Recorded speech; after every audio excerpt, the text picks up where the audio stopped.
Welcome to my YouTube channel MGS complete mathematics. Students, इस series में हम करेंगे क्लास 10th का मैथ्स और अब हमने करना है चैप्टर नंबर 4 क्वाड्रेटिक इक्वेशंस। ठीक है जी, क्वाड्रेटिक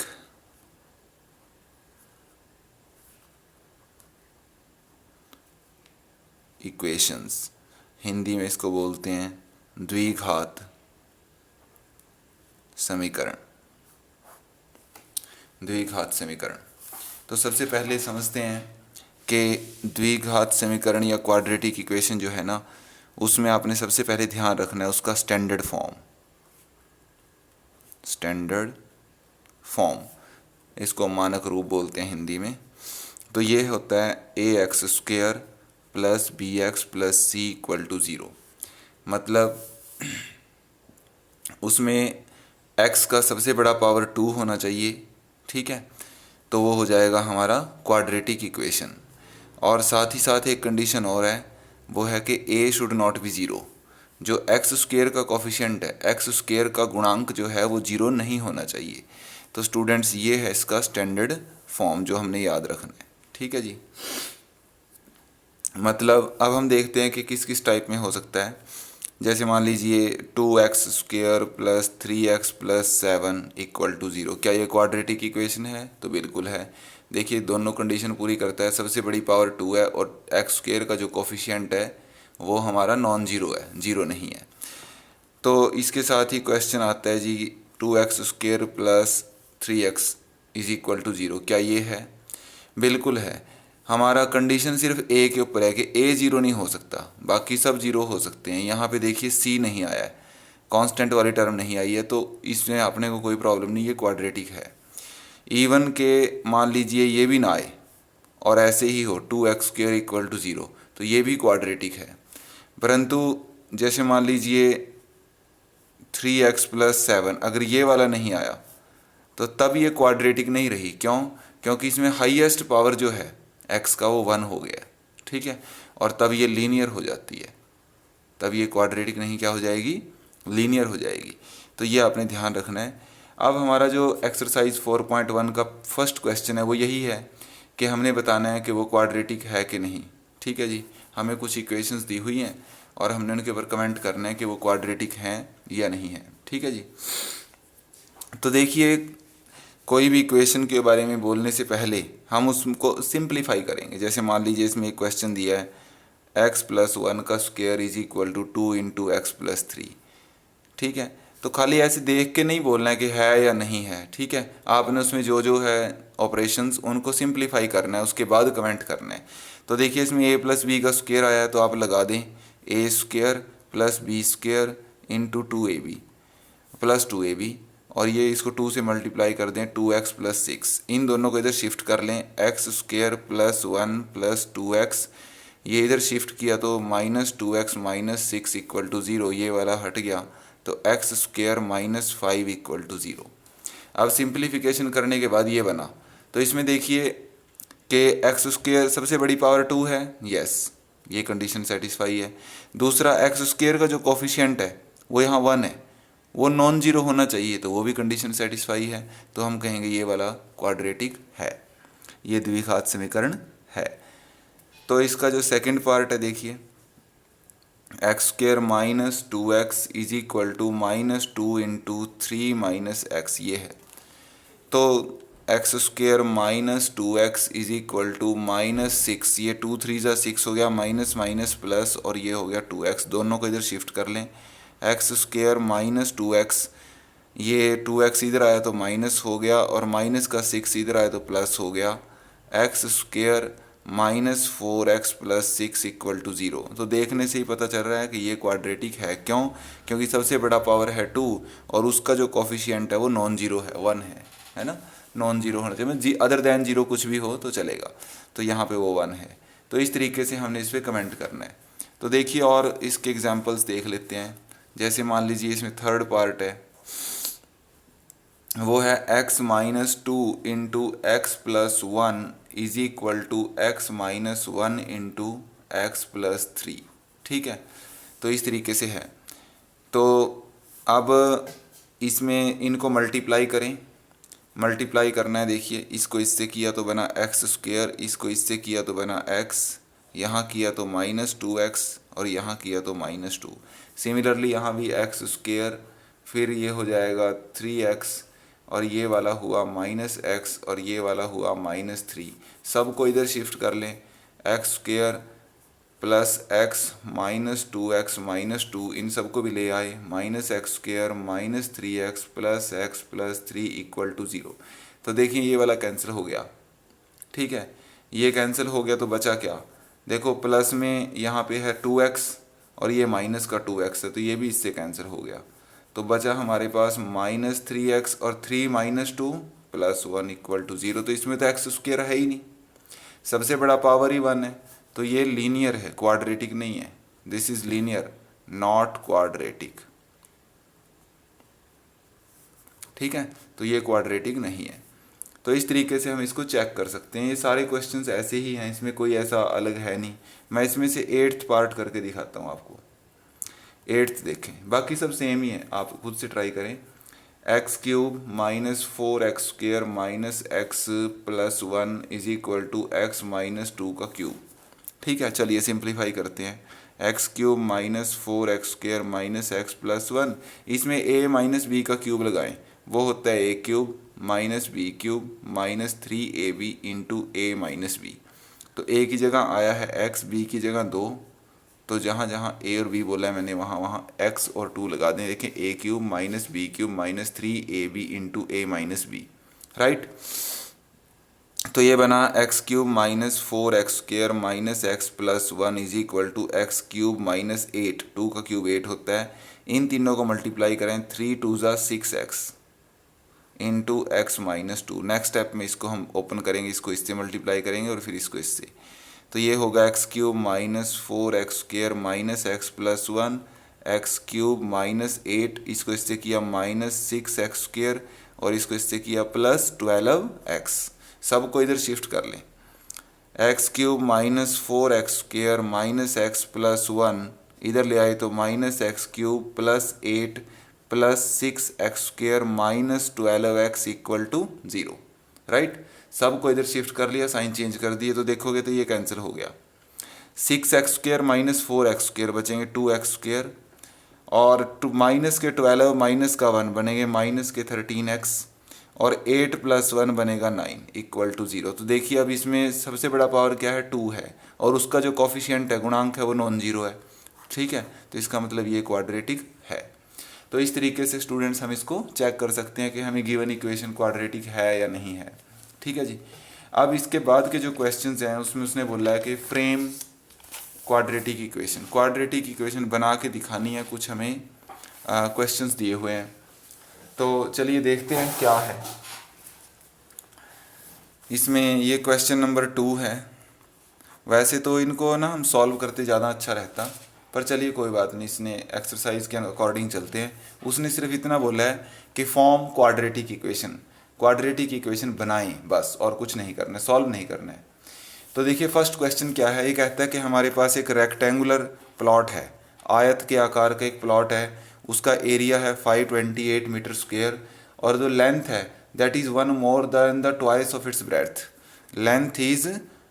लेंथ जो है ब्रेड्थ के ट्वाइस से भी एक ज़्यादा है।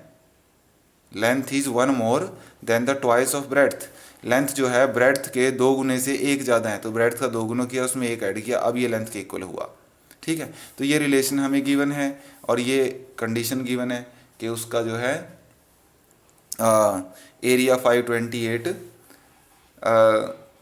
मीटर स्क्वेयर है, and we need to find length and breadth of the plot.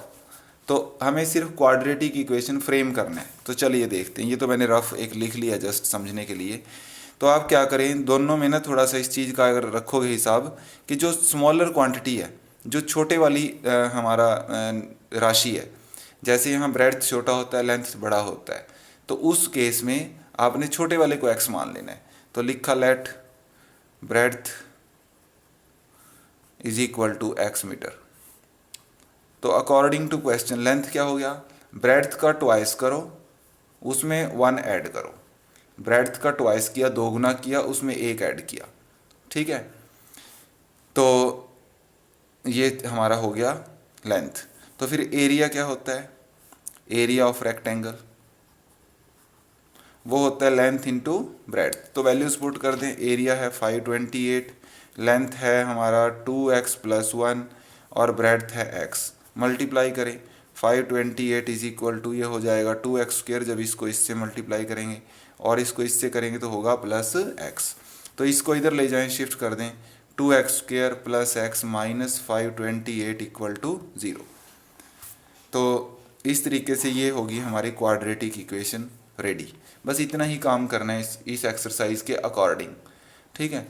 आगे क्वेश्चंस आएंगे जहां हम इनको सॉल्व भी करेंगे। तो चलिए देखते हैं इसी का सेकंड पार्ट क्या कहता है, ठीक है। तो इसका सेकंड पार्ट कहता है स्टूडेंट्स कि हमारे पास है product of to consecutive positive integers is 306। दो क्रमागत पूर्णांकों का, धनात्मक पूर्णांकों का गुणनफल वो 306 है।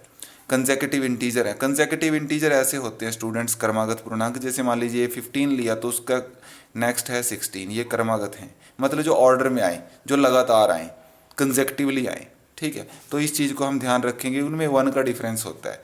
तो let first integer be x, तो सेकंड क्या हो जाएगा x+1।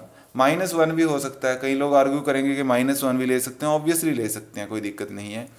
मैंने स्मॉलर 1 को x लिया है तो लार्जर 1 विल बी x+1। अगर आप लार्जर 1 को x लेंगे तो smaller will be x-1, so no problem in that. तो चलिए ये x लिया, नेक्स्ट हमने ले लिया x+1। अब वो बोलता है दोनों का प्रोडक्ट 306 है, गुणा इनकी 306 है। तो according to question x into x+1 is equal to है 306। तो मल्टीप्लाई कर दें, इसको इससे किया x², इसको इससे किया plus x is equal to 306। इधर शिफ्ट कर लें, x² + x minus 306 equal to 0 and this is the required quadratic equation. यही बनाने के लिए उसने हमें बोला है, ठीक है जी। तो चलिए और देखते हैं इसमें क्वेश्चंस। मैं थोड़ा सा एक ये बात बोलता हूँ स्टूडेंट्स कि आपने अभी अभी जैसे ये 4th चैप्टर हमने शुरू किया है, तो इससे पहले 3rd चैप्टर कंप्लीट किया है। 3rd चैप्टर में हम क्या देखते थे कि जो भी 2 क्वांटिटीज़ होती थी, जैसे मान लीजिए इसी क्वेश्चन में 2 इंटीजर हैं, इससे पहले वाले में लेंथ और ब्रेड्थ था, तो हम उनको x और y मानते थे, ठीक है। तो मतलब इन सवालों को हम उस तरीके से भी कर सकते हैं, एक्स वाई मान के भी, पर बनेगा लास्ट में फिर से क्वाड्रेटिक इक्वेशन ही। तो इसलिए प्रैक्टिस ये करें कि आप एक ही इंटीजर, एक ही वेरिएबल में चलें। मान लीजिए एक्स में ही चलना है बस, वाई मानना नहीं है। वाई हम तब लेंगे जब बहुत मुश्किल हो जाएगा अकेले एक्स से काम कर पाना, वो भी रेयर केस में होता है, ठीक है। तो हम अकेले एक्स से चलने की प्रैक्टिस करें, जैसे मैंने ये दोनों क्वेश्चन एक्स से करके दिखाए हैं। वाई ले लेंगे तो भी हो जाएंगे नो डाउट, बट हमने उससे अवॉइड करना है। चलिए अब देखते हैं इसका 3rd पार्ट। 3rd पार्ट में कहता है कि Rohan mother is 26 years older than him. जो रोहन की मदर है, मदर वो रोहन से 26 ईयर्स बड़ी है। तो इसका मतलब कुछ ऐसा सिस्टम है कि रोहन की एज में अगर 26 ऐड कर दो तो मदर के इक्वल हो जाएगा, ये पहला है। उसके बाद क्या कंडीशन दी है दूसरी, product of their edges 3 years from now, आज के 3 साल बाद, 3 ईयर्स फ्रॉम नाउ, रोहन का एज और मदर का एज 3 साल बाद वाला अगर मैं मल्टीप्लाई करता हूँ तो मेरे को मिलेगा 360, ठीक है। ये 2 कंडीशंस हमें क्वेश्चन में गिवन है। तो देखिए इससे हम लेके चलते हैं। ऑब्वियसली जो रोहन है उस अपनी मम्मी से छोटा ही होगा, तो उसकी एज को हम x ले लेते हैं। स्मॉलर क्वांटिटी को x मानने का अभ्यास करें। Let Rohan's age be x years, present age है ये, प्रेजेंट एज, और मदर्स प्रेजेंट एज, देखिए वो रोहन में 26 ऐड करके फिर मदर की एज आती है, तो x + 26 ईयर्स। फिर उसने बोला 3 ईयर्स फ्रॉम नाउ, तो लिखें 3 ईयर्स फ्रॉम नाउ, ठीक है। तो रोहन का एज क्या होगा, रोहन्स एज, अब ये सिंपल लॉजिक है कि आज मान लीजिए कोई पर्सन 30 ईयर्स का है, तो 3 साल के बाद उसकी एज में 3 ईयर्स ऐड हो जाएंगे, तो सिंपल है 33 का होगा। तो वही हम कॉन्सेप्ट यहाँ लगाएंगे, इसमें 3 ईयर्स ऐड कर देंगे, ठीक है। और मदर की एज क्या हो जाएगी, वो उसमें भी 3 ईयर्स ऐड हो जाएंगे, x + 26 उसमें 3 ऐड कर दें, वो बनेगा x + 29 ईयर्स। अब अकॉर्डिंग टू क्वेश्चन वो क्या कहता है, ये जो एजेस हैं दोनों, इनका प्रोडक्ट हमें दिया हुआ है 360, तो आप लगा दें x + 3 × x + 29 = 360, ठीक है। मल्टीप्लाई करें, x को इससे किया x², x को इससे किया 29x, और इससे किया 3x, और इससे किया 87 = 360।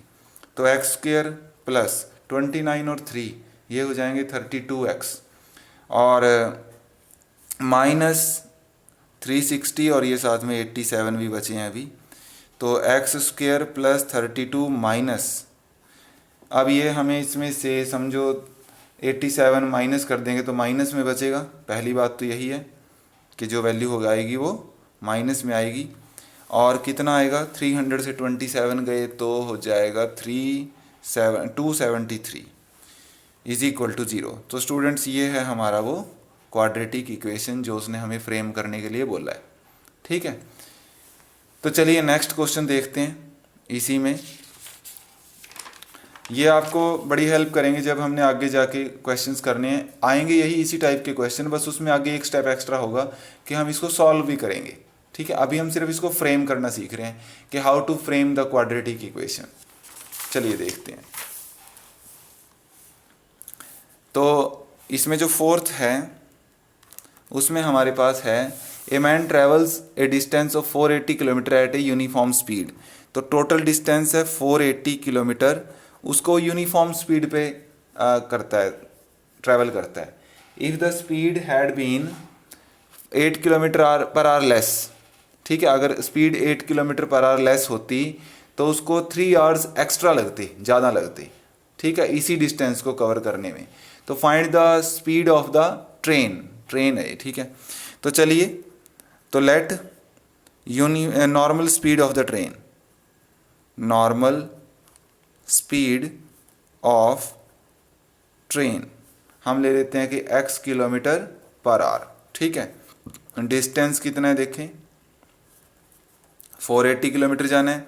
टाइम कितना लगेगा, टाइम का फॉर्मूला होता है डिस्टेंस ओवर स्पीड, तो हो जाएगा 480/x आवर्स। क्लियर, ये हमने नॉर्मल स्पीड माननी है, ये डिस्टेंस था, तो नॉर्मल स्पीड से टाइम टेकन आएगा। यहाँ लिख भी देते हैं time taken by normal speed, मैं यहाँ लिख देता हूँ time taken by normal speed, ठीक है। नॉर्मल स्पीड से कितना टाइम लगेगा, इतना टाइम लगेगा। अब इंक्रीज्ड स्पीड, जब हमने इंक्रीज कर दिया तो क्या होगा, कितना हो जाएगा, उसने कितना इंक्रीज किया है, 8 km/h। अच्छा सॉरी, इंक्रीज नहीं, डिक्रीज्ड है, डिक्रीज्ड स्पीड है, ठीक है। 8 km/h कम कर दिया है, तो कम कर दिया है तो पहले x थी, तो 8 km/h कम किया तो x - 8 हो जाएगी km/h। तो डिस्टेंस अभी भी उतना ही है, डिस्टेंस अभी भी 480 किलोमीटर्स है, ठीक है।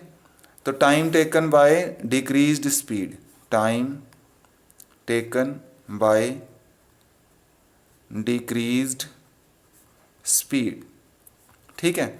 Time taken by decreased speed, कम की हुई स्पीड से उसको कितना टाइम लगेगा, तो फिर से वही डिस्टेंस ओवर स्पीड, तो डिस्टेंस तो उतना ही है 480, स्पीड है x - 8 कम करने के बाद इतने आवर्स। अब वो कहता है स्टूडेंट्स के उसको 3 आवर्स मोर लगते हैं, 3 आवर्स ज़्यादा लगते हैं। तो अब आप सोच के देखें, सिंपल लॉजिक लगाएं, ये वाली स्पीड ज़्यादा है x, ठीक है, तो ज़्यादा स्पीड से चलेगा तो टाइम कम लगेगा, और यहाँ उसने स्पीड को कर दिया कम, तो जब कम स्पीड से लगेगा तो टाइम ज़्यादा लगेगा। तो ये वाला टाइम कम है, ये वाला टाइम ज़्यादा है, और इनमें 3 आवर्स का डिफरेंस है, उसने क्वेश्चन में दिया है। तो ज़्यादा वाला माइनस कम वाला = 3, तो 480/x - 8 और 480/x, ये ज़्यादा वाला माइनस कम वाला = 3 आवर्स। ये है अकॉर्डिंग टू क्वेश्चन, ये हमारी इससे आ जाएगी इक्वेशन।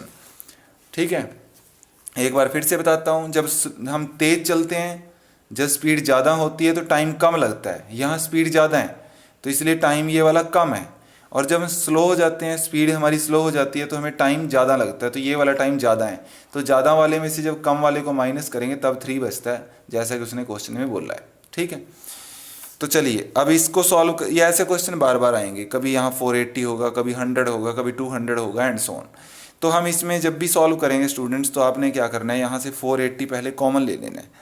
480 कॉमन लिया तो यहाँ बना 1/x-8 और यहाँ बना 1/x = 3।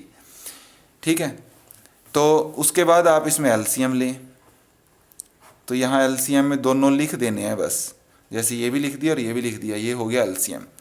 तो जब एलसीएम लेके इस नंबर को इससे डिवाइड करेंगे, ये वाला कैंसिल हो जाएगा, यहाँ बचेगा x माइनस, यहाँ x कैंसिल होगा, यहाँ बचेगा x-8 = 3। तो चलिए देखते हैं अब क्या बनता है। ये बना 480 और ये वाली जो ब्रैकेट है इसको ओपन करें तो ये बनेगा x, माइनस से ब्रैकेट ओपन कर रहे हैं, साइन चेंज हो जाएंगे, -x+8 अपॉन, इसको चाहे तो मल्टीप्लाई कर लें, x² - 8x। देखें, इसको इससे किया x², इसको इससे किया 8x = 3। यहाँ x से x हट गया तो बचा हमारे पास 480 × 8। अब 8 से इसको मल्टीप्लाई करें, 0 और ये हो जाएगा 8 8 64, बचेंगे 6, 8 4 32 + 6 38 = 3 और यहाँ अपॉन में है x² - 8x। सिर्फ इसको इससे मल्टीप्लाई किया स्टेप में, इसके अपॉन 1 लेके क्रॉस मल्टीप्लाई करा दें, ये वाला 3 से, ये वाला 1 से, तो जब ये 3 से होगा तो ये हो जाएगा ऐसे, और ये 1 से होके तो कोई नंबर चेंज होता ही नहीं, ये ऐसे आ जाएगा। तो 3 से मल्टीप्लाई करें, 3x² - 24x = 3840, और इसको इधर शिफ्ट कर लें, 3x² - 24x - 3840 = 0। तो अब वैसे तो ये बन गई है क्वाड्रेटिक इक्वेशन, बट इसमें एक स्टेप हम और आगे जा सकते हैं। हम क्या कर सकते हैं, ये सारे 3 से डिवाइड होते हैं तो इसको 3 से डिवाइड कर सकते हैं सबको, अगर हो तो कर देना। तो देखिए हमने किया, इसको यहाँ आ गया 1, ये 3 8 जा, और यहाँ 3 से किया तो 1280, और 0 को 3 से करेंगे तो 0 ही रहेगा। तो ये आगे रिक्वायर्ड क्वाड्रेटिक इक्वेशन। तो स्टूडेंट्स, इसमें हमने सिर्फ क्वाड्रेटिक इक्वेशन फ्रेम करनी है, इसका सॉल्यूशन कैसे करना है वो हम सब्सिक्वेंट लेक्चर में देखेंगे, आने वाले लेक्चर्स में। तो तब तक के लिए आप इनको प्रैक्टिस करें और चैनल को सब्सक्राइब करें, वीडियोस को लाइक करें, ज़्यादा से ज़्यादा शेयर करें। ठीक है, और इनको आप प्रैक्टिस करके देखें ताकि आपकी पकड़ बने कि कॉन्सेप्ट क्या है। ठीक है जी, चलिए, थैंक्स।